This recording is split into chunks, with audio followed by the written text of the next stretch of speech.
charts and lists and more charts, oh my! Hello, fabulous writers. I'm Autumn Bardell, and here you will find quick tips, author tools, and maybe even a little bit of inspiration. Before we get started, I would appreciate if you would give that subscribe and notify button some love. As many of you know, I have taught literary analysis for almost 20 years. And so I come at writing from both a academic and a real life perspective. And when you subscribe, it helps me put out all that free content, kind of a way for me to pay it forward. Thank you. If you saw my video from last Thursday, that my writer friend and I shared some amazing tips. I saved the last one, this one right here, because it was big enough for a whole video. Charts and lists, I make them for everything, and I probably need to make some more. It's how my friend and I stay organized. Because we both hate searching on our laptop. What folder did I put it in? Full disclosure. When I first began authoring 9 years ago, I just thought, I'm going to write a book. I don't need to do all of this charting and listing. And man, was I wrong. By the third book, I had begun to dip my toes into all of the book blogging and the advertising. And I had character information, and it was too much, and I never could find anything, and people would ask for my link or my bio, and they were in all these random places. Not very smart of me. I'm organized at work, and you know what? Authoring is work, so I knew I had to get author organized. So with no further ado, here are all the things that I make lists and charts for.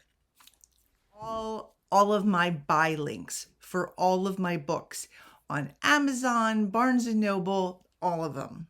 Also my author pages, bios. I have a short, a medium, and a long. Facebook groups that I post in. I have a big chart. I do separate books.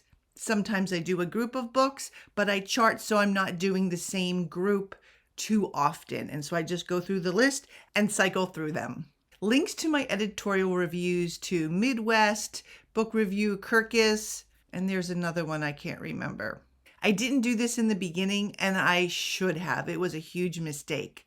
When you get a review, even if it's from a book blogger, save the link. Actually, save the review as well.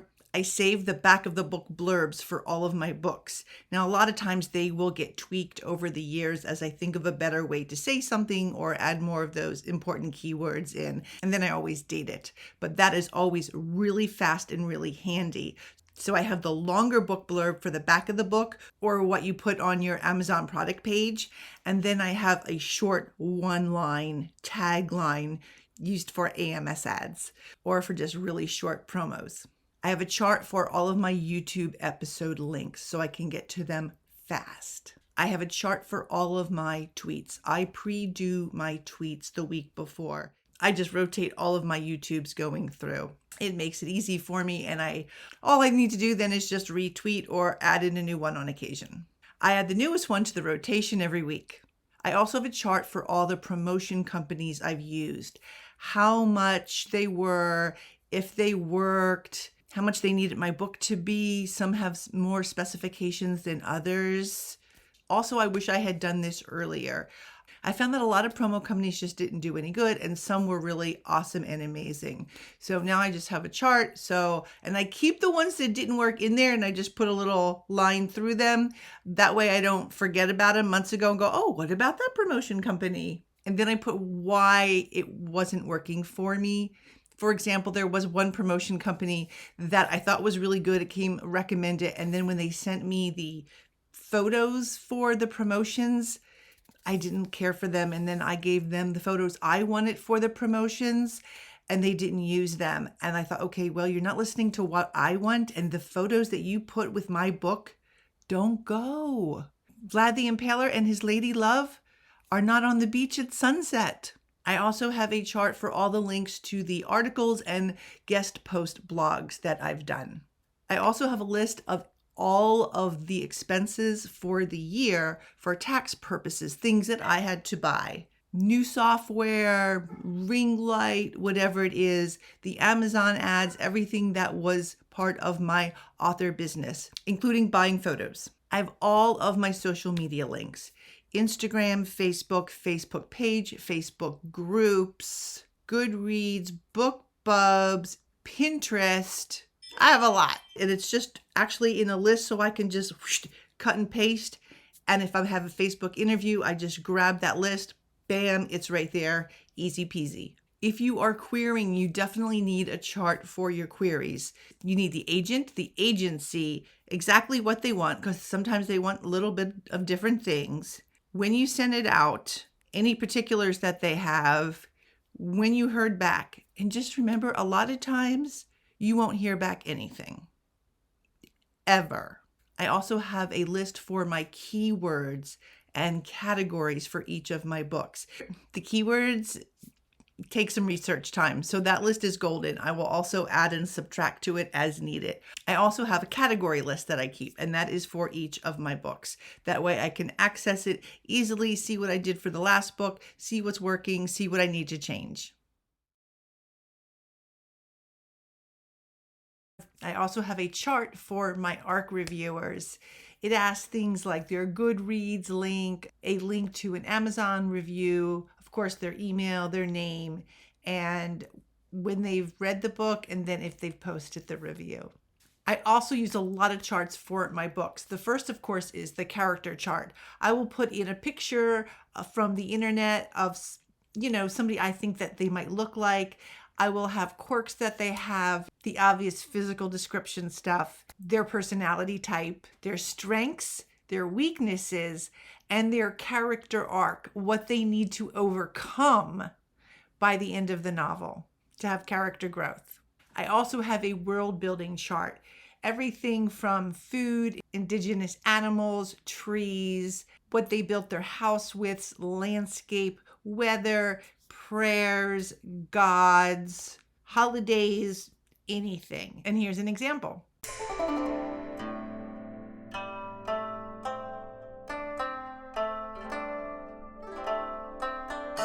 I also just have a list of all the links that I used for my novel. I always keep that. Sometimes somebody will want me to write a blog, and I'll be thinking, there was more there than I used for my novel. I need to go back to that link. And so I make sure to check those links. Now, I didn't used to do any of this in the beginning, and I'm learning more and more with each book to create more lists that will help me do all that author stuff. I wish I could say I was perfectly organized, but the truth is, you know what gets in the way? Life. I'm never bored because I always have something to do. There's always a chart I have to work on or more organization that I need to work on. So yeah, bored, that's not happening.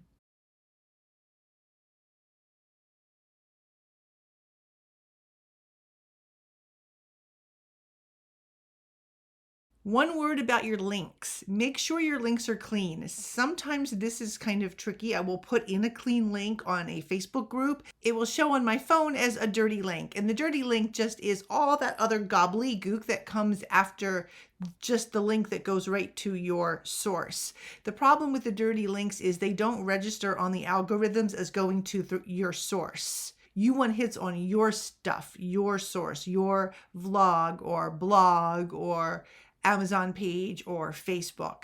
And be mindful that the links stayed clean. And sometimes I have to go back and remove all that gobbledygook. As you can see, writing is one thing. Authoring is an entirely different thing. Like I said, it's another job. I hope you got some ideas for charts and for links. And remember, I am having a contest all this month until March 1st. When you share my videos, you have to share them and tag me on either Facebook groups, Facebook, or Instagram, and you will be in the drawing for this fabulous goddess necklace, which looks like this.